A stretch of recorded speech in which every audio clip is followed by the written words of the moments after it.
Welcome, Guardians. Today, we will be diving into some of the latest Pale Heart weapons with Destiny 2's newest DLC, The Final Shape. Specifically, we'll be breaking down most of the optimal roles that I have found in this expansion's weapons within the Pale Heart. More specifically for PvE. Let's get started.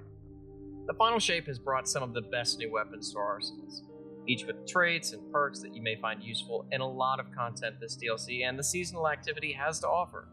Before we get into the nitty gritty, the weapons we will be showcasing today will be Bold Endings, the Call, No Hesitation, and Pro Memoria. Let's start with Bold Endings. Bold Endings is the Pale Heart's take on Warden's Law, a 2-burst stasis hand cannon that lies in the energy weapon slot with an RPM of 257. One of the downsides I found while using this gun was the slow reload speed. I wanted to showcase how to not only optimize the damage output of this gun, but also how to implement reload speed perks for PvE. Personally, I found that using Extended Barrel, Flared Magwell, Rapid Hit, and Dragonfly not only alleviate the reload issues with this hand cannon, but also allows it to perform optimally in endgame content. Alternatively, I found that using Desperate Measures or Golden Tricorn in place of Dragonfly can push for more grenade or melee builds, while also reaping further damage benefits from the gun itself. The reason I decided to rest on Dragonfly was due to the enhanced trait this gun has available from crafting this weapon with Dragonfly, which increases the reload speed even further while also damaging those surrounding the targets. Up next we have the Call. The Call is another weapon of previous origin in Destiny 2, where its counterpart, Indebted Kindness, lies in the dungeon Warlord's Ruin. This is a strand weapon of the kinetic slot with an RPM of 100. If you know anything about Indebted Kindness, you already know just how strong these rocket sidearms can be in Destiny 2. There really aren't that many downsides to using this gun aside from it using special ammunition, which can be easily mitigated by simply throwing on a special ammo finder. Getting down to brass tacks with this beauty, I found multiple builds with the Call, further proving just how good this gun is. On screen, I'll show you how addicted I was to finding different perk trees. For ad clearing, I found that using Volatile Launch, High Explosive Ordnance, Substance, and One for All to be very fitting. I normally don't have a very hard time choosing exotics over legendary weapons when both are built to do the same job, but in this case, I truly struggle to choose Khvostov over this build of the Call. Now, I know that this weapon is not better than Khvostov. It's a stretch. Regardless, the Call is nothing to be sneezed at.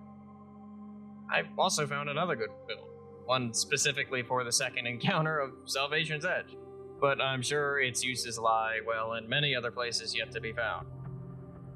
In this case, I decided to go for a quick launch, high velocity rounds, Plethrym Gold, and Vorpal weapon. While it may not have the fastest reload speed, it really does pack a punch for such a little sidearm that has so little ammunition. The new support frame, and I have said this many times in my own friend group, and I feel it should be said here, as I don't know how many people are aware of Lumina and what kind of use it had in endgame content.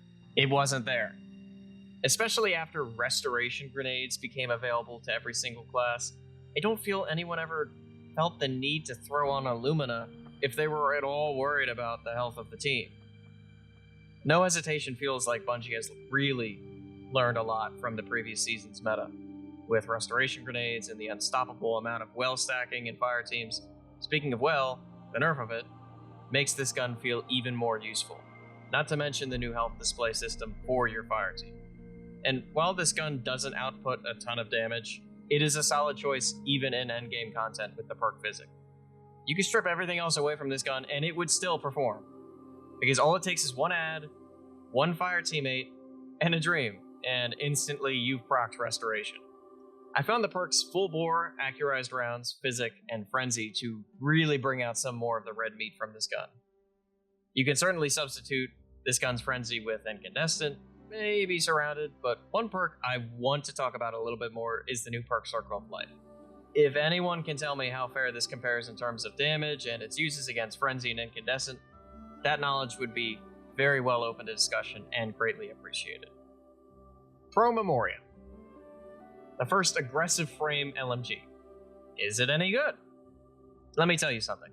I have never felt so powerful with a legendary LMG.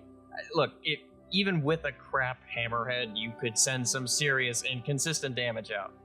We're not even talking about the perks here. And not even taking into consideration Thunderlord and the Never-Ending Rounds here. But we kind of actually are with Pro Memoria. The first build of Pro Memoria, which really sounded like the best thing since sliced bread, was Reconstruction and Bait and Switch.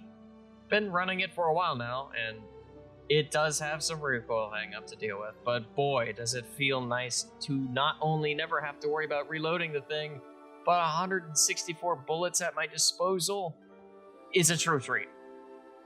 Kind of like having cookies and cream for the first time after you've always had Hershey's normal chocolate for all of your life. That was kind of a bad analogy. Anyways, Bait and Switch, easy enough to proc. They don't actually have to kill anything. Just shoot my other two guns and bam, 30% extra damage for 10 seconds. Then I found Target Lock. Desperate Measures, Frenzy. You can go buck wild here and play with what you feel is necessary, but beyond the one Pro Memoria that I have stuck to, it's already good, and I'm sure it can be better with any of these perks. And there you have it, Guardians. I know I didn't cover all the weapons from the Pale Heart, and now we have even more crazy weapons from the Echoes episode, but I feel I should stick to what I have been using for now and just report on those others later. Let me know in the comments what roles you've been rocking or chasing towards and how they handle. Cobra out.